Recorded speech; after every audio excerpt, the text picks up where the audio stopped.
네, 오늘 본문 말씀은 에스겔 34장 27절의 말씀입니다. 그리한즉 밭에 나무가 열매를 맺으며 땅에 그 소산을 내리니 그들이 그 땅에서 평안할지라. 내가 그들의 멍에목을 꺾고 그들로 종을 삼은 자의 손에서 그들을 건져낸 후에 그들이 나를 여호와인 줄 알겠고. 아멘. 네, 오늘 본문 말씀을 통하여 멍에를 꺾어 주시리라, 이런 제목으로 하나님의 말씀을 살펴보도록 하겠습니다. 멍에를 꺾어 주시리라. 세상 사람들은 하나님을 알지 못합니다. 비록 그들이 창조주 안에 거하고 있고 창조주 하나님으로 말미암아 기동하며 살아가고 있을지라도 사람들은 하나님을 알지 못합니다. 사람들이 자신을 지은 창조주 하나님을 알지 못하더니 도대체 죄악이란 놈이 얼마나 사람의 마음을 어둡게 한 것입니까? 누구든지 그림에 대한 약간의 조예만 있으면 그림 스타일만 보고도 작자가 누구인지를 금세 알 수 있습니다. 야, 이것은 렘브란트의 작품이구나. 이처럼 빛과 그림자를 표현할 수 있는 사람은 그 사람밖에 없어 라고 하지 않습니까?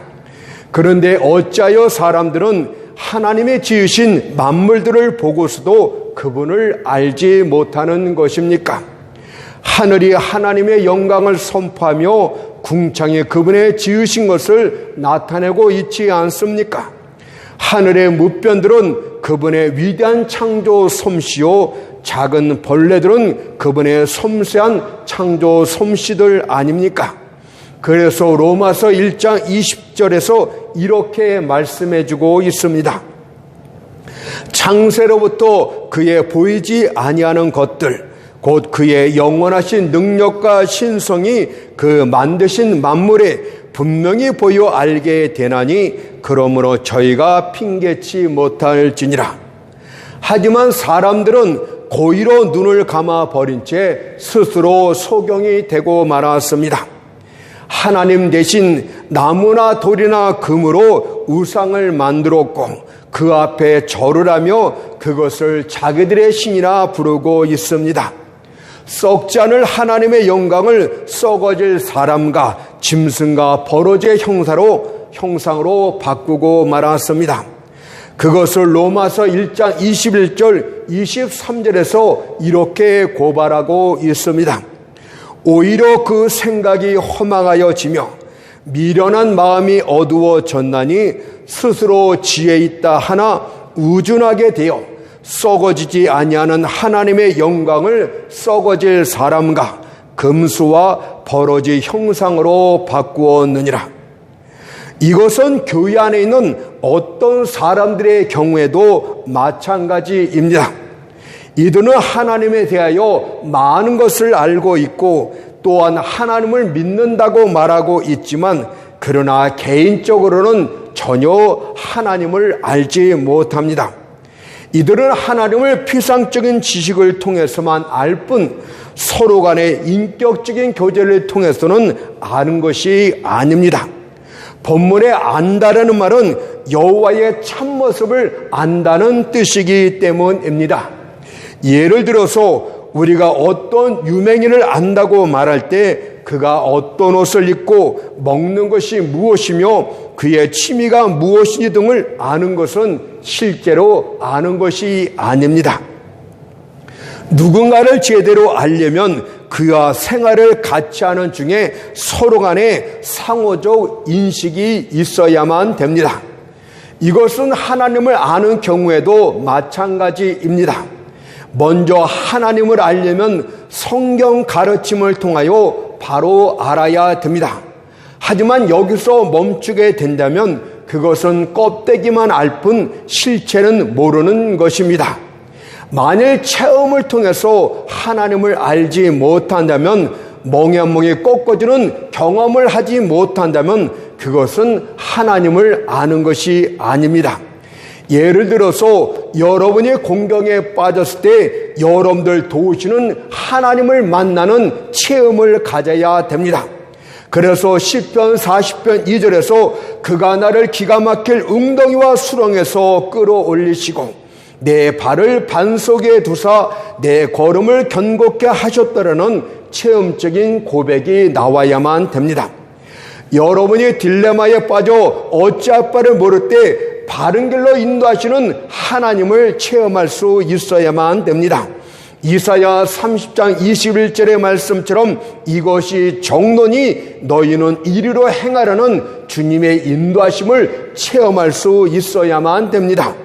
또한 여러분이 크게 의기소침하였을 때 여러분에게 넘치는 활력을 주시는 하나님을 만나게 되고 또한 배고플 때 곡창이 되시는 하나님을 체험하게 되고 전쟁 때에 방패가 되시는 하나님을 만나게 될 때 비로소 하나님을 많이 알고 있다 이렇게 표현할 수가 있습니다.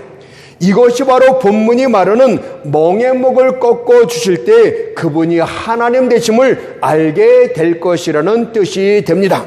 그것을 에스겔 34장 27절에서 이렇게 말하고 있지 않습니까? 내가 그들의 멍에 목을 꺾고 그들로 종을 삼은 자의 손에서 그들을 건져낸 후에 그들이 나를 여호와인 줄 알겠고 멍에 목을 꺾어 주신 이후에 비로소 그들이 하나님이 여호와이신 줄을 알게 될 것이라고 말합니다. 나의 이 멍에를 꺾어줄 수 있는 분은 하나님밖에 안 계시다. 이렇게 고백이 나오게 될 줄 믿습니다. 멍에라는 것은 밭을 갈기 위해 가축의 목덜미 위에 들여오는 굴레입니다. 멍에는 자기 힘으로는 절대 꺾을 수 없습니다. 멍에는 나를 억압하고 속박하는 굴레의 특징을 의미합니다. 우리는 하나님을 처음 알게 될 때 죄의 멍에가 꺾어집니다. 여러분들이 많은 체험을 했다 할지라도 죄의 멍에가 꺾어주는 첫 번째 이 체험이 없이는 하나님을 안다고 말할 수가 없습니다. 죄의 멍에는 하나님을 알게 되는 최초의 멍에가 되는 것이고 근본적인 멍에가 되는 것입니다. 죄의 멍에가 꺾어질 때 죄인이 하나님의 자녀가 되고 그때 그분을 향하여 아바 아버지라 부르지게 됩니다. 로마서 8장 15절 말씀처럼 너희는 다시 무서워하는 종의 영을 받지 않고 양자의 영을 받았으므로 아바 아버지라 부르짖느니라. 죄의 멍에를 메고 살던 여러분들이 오늘 하나님의 그 죄의 멍에를 꺾어주실 때 비로소 하늘 아버지라는 것을 아바 아버지라고 부르게 되고 그때 비로소 하나님을 바로 알게 되는 첫 번째 단계를 밟게 됩니다. 모든 사람들은 태어날 때 죄의 멍에를 메고 태어납니다. 이것은 인류의 첫 대표자 아담의 범죄함으로 말미암아 비롯된 멍에입니다. 어떤 이들은 이에 대하여 왜 아담의 범죄로 우리가 태어날 때부터 죄의 멍에를 매야 된단 말이냐라고 볼멘 소리를 합니다. 하지만 만일 한 사람의 대표자 안에서 모든 사람들을 다루시는 하나님의 대표자 방식을 바로 알게 된다면 여러분들은 하나님의 대표자 방식에 대하여 불평하는 것이 아니라 오히려 크게 기뻐하며 감사하게 될 줄 믿습니다. 첫 인류의 대표자 아담을 생각해 보십시오. 그는 창세기 1장 27절에서 하나님의 형상대로 지음을 받은 가장 완전한 사람이요 가장 완전한 의인이었습니다. 그럼에도 불구하고 그는 단 한 가지의 계명도 지키지 못한 채 죄 가운데 넘어지고 맙니다. 선악과를 먹지 말라는 그 계명은 아주 단순하고 쉬운 계명이었습니다. 하지만 그는 옛뱀의 유혹에 편승하여 고의적으로 계명을 어기게 됩니다. 그렇다면 첫 대표자 아담보다 훨씬 못한 여러분들은 오죽하겠습니까? 만일 여러분이 첫 대표자 아담과 똑같은 방식으로 하나님의 계명을 스스로 지켜 의의 반열에 설하고 하나님이 말씀하셨다면 개인적으로 구원의 자리에 이르라고 말씀하셨다면 이미 우리 모두는 멸망 가운데 던져졌을 줄로 믿습니다. 따라서 여러분들은 하나님의 대표자 방식을 크게 찬양해야 됩니다. 왜냐하면 하나님은 공의의 하나님이기 때문에 또 다른 대표자를 통하여 여러분들을 값없이 구원해 주시겠다는 약속이 되기 때문입니다. 만일 하나님이 공의의 하나님이라면 첫 대표자 아담으로 말미암아 모든 이가 범죄자가 되었다면 또 다른 대표자를 통하여 우리를 회복하는 것이 마땅하기 때문입니다. 따라서 우리는 하나님의 대표자 방식에 대해서 성경이 뭐라고 증거하고 있는가를 한번 살펴봅시다. 로마서 5장 19절을 보니까 한 사람의 순종치 아니함으로 많은 사람이 죄인된 것 같이 한 사람의 순종하심으로 많은 사람이 의인이 되리라. 우리는 개별적으로 구원에 이르는 것이 아니라 대표들을 통하여 구원에 이르게 될 것이라고 말씀하고 있지 않습니까? 우리의 참된 대표자 예수 그리스도께서 우리를 위해서 모든 율법의 일을 완성하시고 우리는 그분을 믿음으로 말미암아서 값없이 은혜로 구원함을 받는다는 뜻입니다. 그렇다면 우리의 대표자께서는 범죄한 우리들을 통해서 무슨 일을 하셔야 됩니까?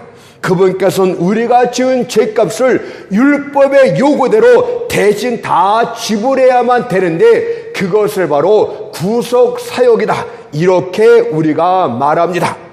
율법은 로마서 6장 23절에서 죄의 삭선 사망이라고 선포를 합니다.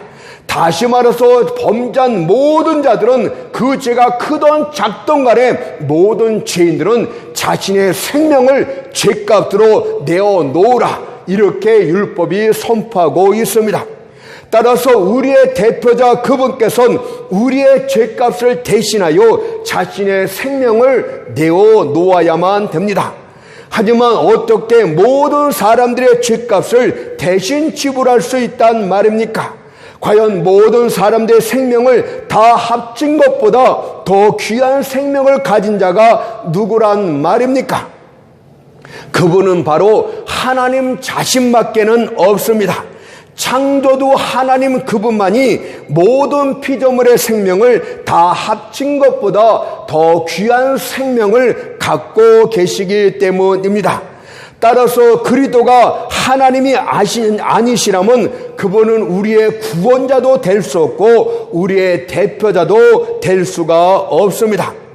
이 시간 그리스도가 하나님이심을 거부하는 여러분이요, 만일 그리스도가 하나님이심을 부인하게 된다면 여러분들을 구원할 구원자는 그 어디에도 없게 됩니다.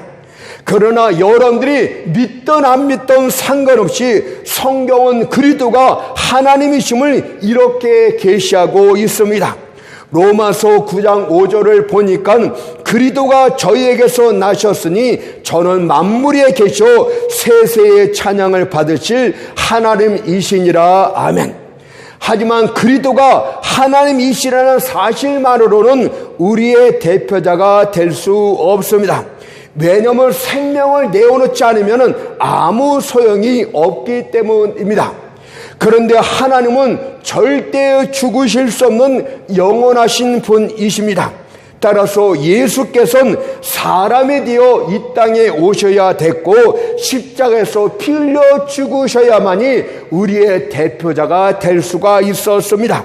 그것을 빌립보서 2장 6절 8절에선 이같이 또 증거하고 있습니다. 그는 근본 하나님의 본체시나 하나님과 동등됨을 취할 것으로 여기지 아니하시고 오히려 자기를 비워 종의 형체를 가져 사람들과 같이 되었고 사람의 모양으로 나타나셨음에 자기를 낮추시고 죽기까지 복종하셨으니 곧 십자가에 죽으심이라. 따라서 우리의 죄의 멍에먹을 꺾어 주실 수 있는 분은 예수 그리스도, 그분 한 분밖에는 없습니다. 여러분이 그분을 믿을 때, 그분을 구세주로 영접할 때, 그때 죄의 멍에먹은 꺾어지게 됩니다. 그래서 로마서 8장 1절에서 그리스도 예수 안에 있는 자에게는 결코 정잠이 없나니 라고 선포하고 있습니다. 다시 한번 말하건대 우리는 율법의 행위를 통해서 하나님의 의에 이르는 것이 아닙니다. 우리의 대표자 되신 예수께서 이루신 대속 사건을 믿을 때 값없이 은혜로 의롭다함을 받게 되는 것입니다. 그것을 갈라디아서 2장 16절에선 이렇게 표현을 합니다. 사람이 의롭게 되는 것은 율법의 행위에서 난 것이 아니요 오직 예수 그리스도를 믿음으로 말미암는 줄 아는 고로 우리도 그리스도 예수를 믿나니 이는 우리가 율법의 행위에서가 아니고 그리스도를 믿음으로써 의롭다함을 얻으려 함이라. 율법의 행위로서는 의롭다함을 얻을 육체가 없느니라고 말씀하고 계십니다. 자, 그렇다면 여러분들은 지금 몇 살입니까? 여러분들 50살이든 60살이든 몇 살이든 상관없이 여지껏 저질렀던 모든 죄값을 그분이 다 지불하셨습니다. 그것이 율법과 복음을 거스른 죄이든 행동뿐 아니라 말과 생각으로 지은 죄이든 평일날 지은 죄이든 안식일날 지은 죄이든 알고 지은 죄이든 알지 못하고 지은 죄이든 모든 죄를 주님께서 다 갚아주셨습니다. 그것을 요한일서 1장 7절에서 그 아들 예수의 피가 우리를 모든 죄에서 깨끗하게 하실 것이요. 모든 죄라는 말에 제한을 두지 마십시오. 성경이 제한을 안는 것처럼 여러분들이 마귀보다도 더 끔찍한 죄를 저질렀다 할지라도 짐승보다 더 흉측한 죄를 저질렀다 할지라도 여러분들이 모래알보다 더 많은 죄를 저질렀다 할지라도 모든 죄에서 예수의 피가 그것을 깨끗게 할 수 있는 능력이 있다고 말씀하고 계십니다. 여러분들은 죄의 정잠이 무엇인지 아십니까? 죄의 정잠이라는 것은 마치 영혼이 쇠톱질과 썰애질을 당하는 것처럼 심히 고통을 느끼는 것입니다. 마치 벌겋게 다뤄온 쇠멍에가 영혼을 짓누르는 것과 똑같습니다. 따라서 정잠에 빠진 자는 살기보다는 죽기를 더 간구하게 됩니다. 정잠을 받은 죄인들은 차라리 자신이 개구리나 두꺼비로 태어났으면 더 좋았을 것이라는 생각을 하게 됩니다. 하지만 예수를 내 구세주로 받아들일 때 죄의 멍에는 꺾어지고 그때 마음속에 하나님의 평강이 임하게 됩니다. 그래서 여러분들 하나님과 나 사이에서 이제 죄의 장벽은 다 무너지고 하나님과 나 사이에 화평의 관계가 이루어지게 되었구나. 거룩하신 하나님과 내가 관계를 맺게 되었구나. 그것을 깨닫게 됩니다. 로마서 5장 1절 말씀을 보니까 그러므로 우리가 믿음으로 의롭다 하심을 얻었은즉 우리 주 예수 그리스도로 말미암아 하나님으로 더불어 화평을 누리자고 말씀하고 있습니다. 여러분들의 죄의 멍에가 꺾어지고 하나님의 평강이 우리 심령 가운데 들어올 때 그 순간을 여러분들 기억하지 못하십니까? 모든 자연이 여러분들을 반기고 하나님 아버지께서 여러분들 내 아들아 라고 말씀하는 것 같은 그런 느낌을 받지 못했습니까? 그것이 죄의 멍에가 꺾어지고 하나님을 아버지로 부르게 되는 그때 하나님의 평강이 임하는 그 순간입니다. 여러분들, 우리는 이것을 통해서 예수가 구세주이심을 알게 됩니다. 그렇다면 여러분들은 어떻습니까? 주님께서 여러분들의 죄의 멍에를 꺾어 주셨습니까? 이제 여러분은 그분 향해서 나의 주, 나의 하나님이여라고 고백하고 있습니까? 또한 갈라디아서 2장 20절에서 내가 그리스도와 함께 십자가에 못 박혔나니 그런즉 이제는 내가 산 것이 아니요 오직 내 안에 그리스도께서 사신 것이라는 고백이 여러분들의 것이 되었습니까? 만약 이런 것들이 사실이라면 이제부터는 여러분들의 삶 가운데서 여러분들의 고통의 멍에들을 슬픔의 멍에들을 꺾어주시는 하나님을 체험하게 될 줄 믿습니다. 따라서 우리는 오늘 본문 말씀을 통하여 고통과 슬픔의 멍에를 꺾어주시는 하나님과 관련하여 다음 같은 두 가지 사실을 살펴보도록 하겠습니다. 첫 번째는 꺾어져야 될 멍에들에 대해서, 두 번째는 메워야만 될 멍에들에 대해서 살펴보도록 하겠습니다. 첫 번째는 꺾어져야 될 멍에들에 대해서 살펴보도록 합니다. 하나님의 자녀들은 빛의 자녀들임에도 불구하고 이사야 50장 10절을 보니까 흑암 중에 행하며 빛이 없는 자로 전락할 때가 있다고 말씀하고 있습니다. 여러분들은 죄의 멍에가 꺾어짐으로 흑암의 나라에서 하나님의 아들의 나라로 옮겨졌습니다.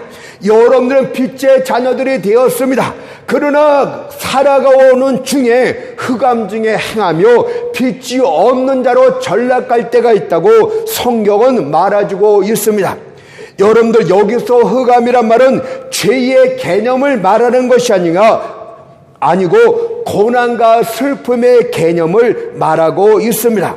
하지만 흑암 중에 있다 할지라도 예수가 우리와 함께 할 수만 있다면 그것은 오히려 예수를 좀 더 깊이 알 수 있는 은혜로운 기회로 바뀌어지게 됩니다. 대낮에 바깥에 나가 하늘을 쳐다보십시오. 여러분들은 별 하나도 볼 수 없을 것입니다.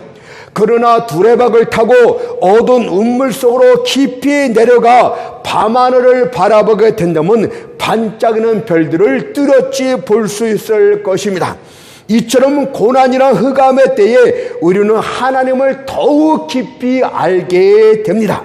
그래서 시편 119편 71절에서 고난당한 것이 내게 유익이라 이로 인하여 내가 주의 율례를 배우게 되었나이다. 여러분들, 고난 가운데서 하나님이 얼마나 공의로운 분인 것을 깨닫게 되고, 여러분들 고난 가운데서 하나님의 사랑이 하나님이라는 것을 깨닫게 되고, 여러 가지 하나님의 은혜들을 많이 깨닫게 됩니다. 따라서 흑암이 꼭 나쁜 것만은 아닌 것입니다. 우리는 세상을 살아가는 동안 여러 가지 고난들을 겪게 됩니다. 하지만 그렇다고 해서 고난들이 다 무거운 멍에로 다가오는 것은 아닙니다. 왜냐하면 많은 사람들이 고난의 깊은 밤에도 나이팅게일처럼 노래를 부르며 하나님을 찬양했기 때문입니다. 다만 고난으로 인해서 여러분들의 슬픔 가운데 빠지고 그 슬픔에서 벗어날 수 없는 지경에 이르렀을 때 우리는 그것을 멍에다 이렇게 말하게 됩니다. 본문은 바로 그런 멍에들을, 하나님의 백성들이 메고 있는 그런 멍에들을 하나님이 꺾어주시겠다고 약속하고 있습니다. 왜냐하면 이스라엘 백성들이 바벨론 침략을 받아 그 땅 포로로 끌려갔는데 하나님께서 바벨론 멍에를 꺾어주시고 다시금 약속의 땅으로 돌아오시겠다는 약속이 본문 내용이기 때문입니다. 다시 한번 읽어볼게요. 그리한저 밭의 나무가 열매를 맺으며 땅에 그 소산을 내리니 그들이 그 땅에서 편안할지라. 내가 그들의 멍에목을 꺾고 그들로 종을 삼은 자의 손에서 그들을 건져낸 후에 그들이 나를 여호와인 줄 알겠고. 우리는 멍에들이 자꾸 꺾어짐을 줘서 여호와를 조금 더 자꾸 깊이 알게 되는데 바로 오늘 본문이 그것을 말씀하고 있습니다. 그렇다면 성도들이 겪게 되는, 성도들이 매게 되는 멍에에는 어떤 것들이 있을까요? 먼저 질병의 멍에가 있을 줄로 믿습니다. 우리는 어떤 병에 걸렸다고 해서 항상 우물해지거나 의기소침해지는 것은 아닙니다.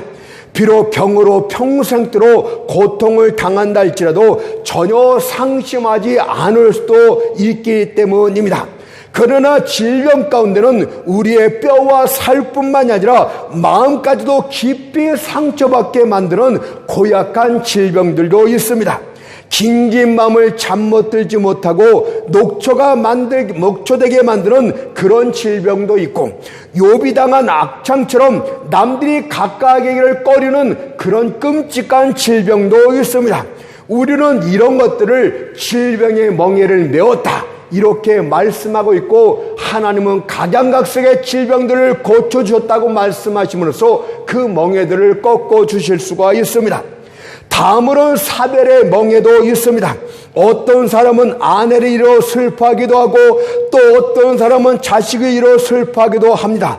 사랑하는 이를 잃어버렸을 때 남아있는 이들이 갖게 되는 마음의 공허함은 어떤 친구도 메꿀 수 없습니다. 만약 우리가 사별의 슬픔으로서 깊이 빠지게 된다면 그것은 사별로 인한 슬픔의 멍에다, 이렇게 말씀드릴 수가 있겠죠. 그러나 주님은 이러한 슬픔의 멍에도 꺾어주실 수가 있습니다. 사무엘상 1장 8절에서 내가 그대에게 10 아들보다 낫지 아니하뇨, 라는 위로를 받게 될 때 그런 슬픔의 멍에들은 꺾어지게 됩니다. 뿐만 아니라 다른 사람들부터 버림받아 겪게 되는 멍에도 있습니다. 마음을 다 바쳐 사랑을 했지만 그 사랑이 토기장의 그릇처럼 산상조각 내버렸을 때 그 마음도 무너져 내리고 맙니다. 여러분의 손을 잡아주리라 믿었던 친구로부터 배신을 당했을 때 그런 마음은 전쟁의 응징처럼 황폐화되고 맙니다. 이 외에도 힘들어 세웠던 회사가 무너져 내렸을 때, 또한 중상모략을 당했을 때, 또는 누구로부터 도움을 전혀 받지 못하는 심각한 결핍 가운데 빠졌을 때 사람들의 마음은 상처를 입게 됩니다. 마음의 상처를 받았다는 것은 사소한 것이 아닙니다.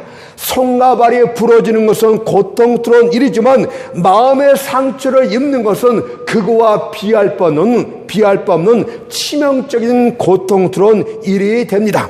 그것은 마치 화살이 영혼을 꿰뚫고 나간 것처럼 비참함의 덩어리로 전락하기 때문입니다. 마음이 강한 사람은 무엇이든 할 수 있습니다. 비록 몸이 병들고 불구자가 되었다 할지라도 마음만 건강하다면 어떤 고통에도 웃을 수가 있습니다. 하지만 마음이 상처 입은 자는 아무것도 할 수 없습니다. 과연 그런 사람에게 무슨 희망이 있겠으며 그런 사람이 무슨 고난을 견딜 수 있단 말입니까? 그래서 잠언서 18장 14절에서 심령이 상하면 그것을 누가 일으키겠느냐면서 그 심령이 상했을 때 아무도 그것을 치료할 자가 없음을 말해주고 그 심령의 상함이 얼마나 끔찍한가를 가르쳐 줍니다. 사람들은 상한 마음을 치유할 수가 없습니다. 의사들은 이런 사람들에게 해외여행을 나가 보십시오, 새로운 도시들을 구경하며 기분 전환을 해 보십시오 라고 조언을 합니다. 물론 그렇게 하는 것은 어렵지 않습니다. 그러나 이미 상처받은 마음을 갖고 해외여행을 한들 무슨 의미가 있고 무슨 도움이 있단 말입니까? 또 다른 어떤 이들은 목욕을 해봐라, 전기요법을 사용해봐라, 강한 극기훈련을 해봐라고 조언을 합니다. 물론 몸은 원기나 활력이 필요하기 때문에 그렇게 하는 것은 좋습니다. 그러나 질병의 원인이 상한 마음이기 때문에 그런 방법으로는 치유될 수가 없습니다. 마음이 상처를 입어 산산이 흩어졌는데 과연 누가 그 조각들을 끼워 맞출 수 있단 말입니까? 때문에 마음이 슬픈 자들을 향하여 기뻐하라고 말하는 것은 소용없는 짓입니다. 밤에게 대낮처럼 밝게 빛나라고 말하는 것은, 겨울에게 여름처럼 벚꽃을 피우라고 말하는 것은 다 쓸데없는 짓입니다. 강가에서 가지들을 늘어뜨리고 있는 수양모들에게 종려나무처럼 머리를 들라고 말하는 것은 다 소용이 없는 짓입니다. 오직 예수만이 상한 마음을 치료할 수 있습니다. 오직 그분만이 슬픔의 멍에들을 꺾어 주실 수가 있습니다. 그래서 이사야 61장 1절에서 나를 보내사 마음의 상한 자를 고치며 라고 말씀하고 있지 않습니까? 사무엘상 1장 15절에 보니까 나는 마음에 슬픈 여자라고 했던 한나의 마음을 누가 기쁘게 만들어 주었고 누가 그 뿔을 높여 주었습니까? 바로 여호와라고 고백하고 있지 않습니까? 사무엘상 2장 1절에 보니까 내 마음이 여호와를 인하여 즐거워하며 내 뿔이 여호와를 인하여 높아졌으며 라고 고백을 했습니다. 그렇다면 여러분의 모든 슬픔의 멍에들을 주께 가지고 나오십시오. 주께서 그 멍에들을 꺾어 주실 줄로 믿습니다. 혹시 여러분은 버림받음의 멍에를 갖고 있습니까? 그런 아픔이 있습니까? 주님께서도 가룟 유다로부터 그런 배신을 당했습니다. 시편 41편 9절을 보니까 나의 신뢰하는 바 내 떡을 먹던 나의 가까운 친구도 나를 대적하여 그 발꿈치를 들었나이다고 말씀하고 있듯이 그분께서는 그런 상한 심령을 싸매어 줄 수 있는 법을 알고 계시고 치료하실 수가 있습니다. 혹시 여러분은 사별의 아픔이 있습니까? 주님께서도 사랑하는 자 나술의 무덤 앞에서 눈물을 흘리셨다는 사실을 기억하십시오. 요한복음 11장 35절 36절에 보니까 예수께서 눈물을 흘리시더라. 이에 유대인들이 말하되 보라 그가 그를 어떻게 사랑하였는가 하며, 따라서 주님께서 사랑하는 자들과 함께 묻히기를 바라자는 자들의 상한 마음도 치료할 수가 있습니다. 혹시 여러분은 여러 가지 고통으로 괴로워하고 있습니까? 그러나 주님께서도 이사야 53장 1절에 보니까 강고를 많이 겪었으며 질고를 아는 자라고 했습니다. 따라서 그분은 여러분들의 고통의 멍에를 능히 꺾어 주실 수가 있습니다. 그러니 상한 마음의 멍에를 메고 있는 여러분들이여, 어서 주님께로 나아오십시오. 억지로 강한 척 하려고 하지 말고 어서 주님 품으로 들어오십시오. 그리스도의 가슴에 쓰러져 그분 품에 안기도록 하십시오. 선한 사마리아 사람이 길에서 강도 만나 거의 죽게 된 사람을 보고 그 상처에 기름을 부어주고 싸매어 주었듯이 주님께서도 여러분들의 마음의 상처에 천국의 기름을 부어 치료해 주실 줄로 믿습니다. 두 번째는 우리가 반드시 메워야 될 멍에들이 또한 있습니다. 마태복음 11장 29절을 보니까 나는 마음이 오냐고 겸손하니 나의 멍에를 메고 내게 배우라. 그러면 너희 마음이 쉼을 얻으리니 라고 말씀하고 있기 때문입니다. 구약을 보면 레위 자손들은 하나님의 일을 위해서 성별된 자들입니다. 이들은 오늘날 성령으로 중생한 모든 그리스도인들을 지칭하는 자들입니다. 왜냐하면 하나님의 특별한 선택을 받아 하나님의 소유가 된 자손이 레위 자손인 것처럼 여러분도 창세전에 하나님의 선택을 받은 하나님의 특별한 소유이기 때문입니다. 민수기 3장 12절 13절에 보니까 보라 내가 이스라엘 자손 중에서 레위인을 택하여 이스라엘 자손 중 모든 첫 해의 처음 난 자를 대신께 하였은즉 레위인은 내 것이라. 이스라엘의 처음 난 자를 다 거룩히 구별하였으니 그들은 내 것이라고 말씀하고 있기 때문입니다. 그러므로 거듭난 그리스도인들은 레위인들처럼 주께서 맡겨주신 짐들을 낼 의무가 있게 됩니다. 먼저 하나님께서는 각자에 맞는 짐들을 맡겨주셨습니다. 레위인들은 모두 다 헌신을 해야 되지만 다 똑같은 일을 하는 것은 아닙니다. 민수기의 말씀을 보게 되면 내 자손들이 게르손 자손과 고앗 자손과 므라리 자손들로 나누어지는데 그들의 역할이 각기 달랐다는 것을 가르쳐주고 있기 때문입니다. 이것은 교회에서도 대중들에게 설교하는 자도 있는가 반면에 어깨로 무엇을 운반하는 자도 있습니다. 온몸이 다 입이 될 수는 없는 것입니다. 정상적인 몸에는 눈과 발, 손과 입, 어깨 등이 각기 제자리에 있어야 되는 것입니다. 그러나 성소의 짐을 운반하는 데는 누구도 예외일 수가 없습니다. 여러분들은 자기 마음대로 나는 금초대를 옮기겠다, 나는 성막 덮개를 옮기겠다 이렇게 말해서는 안 됩니다. 여러분들은 다만 하나님의 명령을 받은 대로 그렇게 행해야만 됩니다. 왜냐하면 민수기 4장 4절을 보니까 고앗 자손이 회막과 지성물에 대하여 할 일은 이러하니라고 말씀하였고, 민수기 4장 24절에선 게르손 가족이 할 일과 맬 것은 이러하니라고 말씀하시면서 각기 할 일들을 너희들이 할 일은 이것이라고 하나님이 정해주고 있기 때문입니다. 여러분들께서 하나님이 맡겨진 사명이 무엇인지를 잘 안 이후에 절대적인 복종의 자세를 가져야만 됩니다. 주여, 나를 산꼭대기로 보내든 바다 밑으로 보내든 나는 당신 뜻대로만 하겠나이다. 당신의 일이라면 무엇이든 내가 힘을 다해 행하겠나이다. 이런 자세를 갖는 것이 옳은 것이고, 이것이 바로 내 자손처럼 하나님이 맡겨주신 짐을 매는 성담으로는 봉사기간이 작정되어 있다는 사실도 깨달아야 됩니다. 게르손 자손들을 향하여 민수기 4장 23절에 보니까 30세 이상으로 50세까지라고 하였습니다. 여러분들, 하나님의 일을 시작할 때는 아무 때나 여러분들이 할 수 있는 것이 아니라 30대가 될 때까지 기다리라는 뜻입니다. 무슨 뜻입니까? 하나님께서 맡겨준 일에 대하여 충분히 감당할 수 있는 능력을 갖출 때까지는 성급히 서두르지 말라는 뜻입니다. 능력과 자질도 갖추지 못한 자가 설교한답시고 급하게 나가지 마십시오. 여러분들 자질이나 훈련도 받지 못하는 데서 하나님의 일을 한다고 성급히 나가지 마십시오.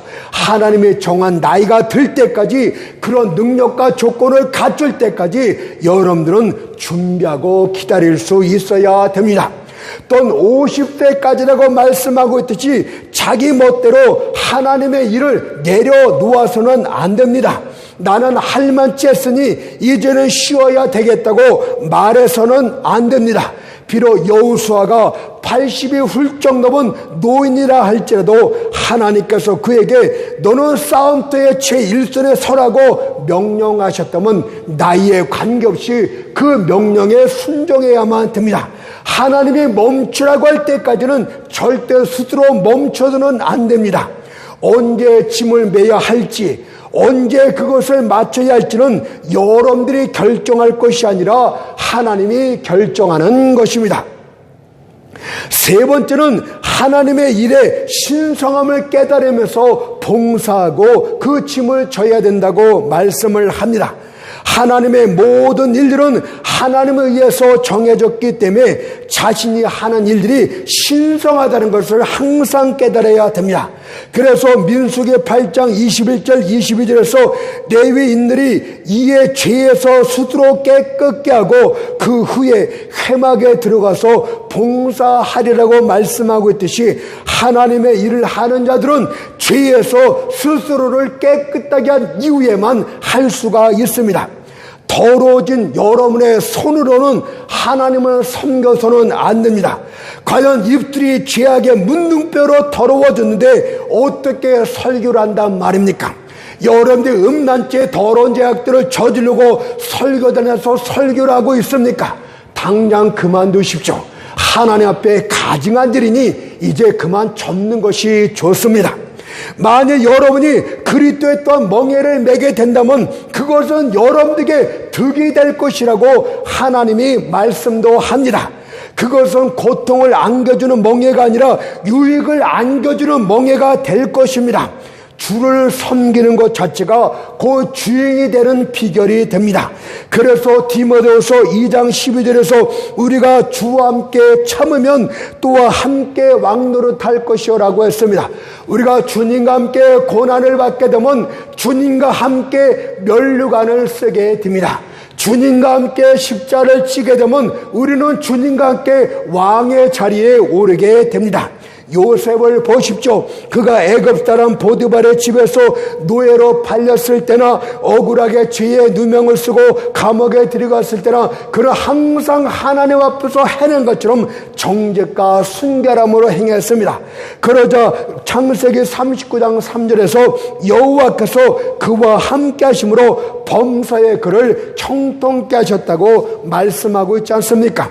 그리고 그 결과 그는 마침내 애굽의 제상이 됩니다.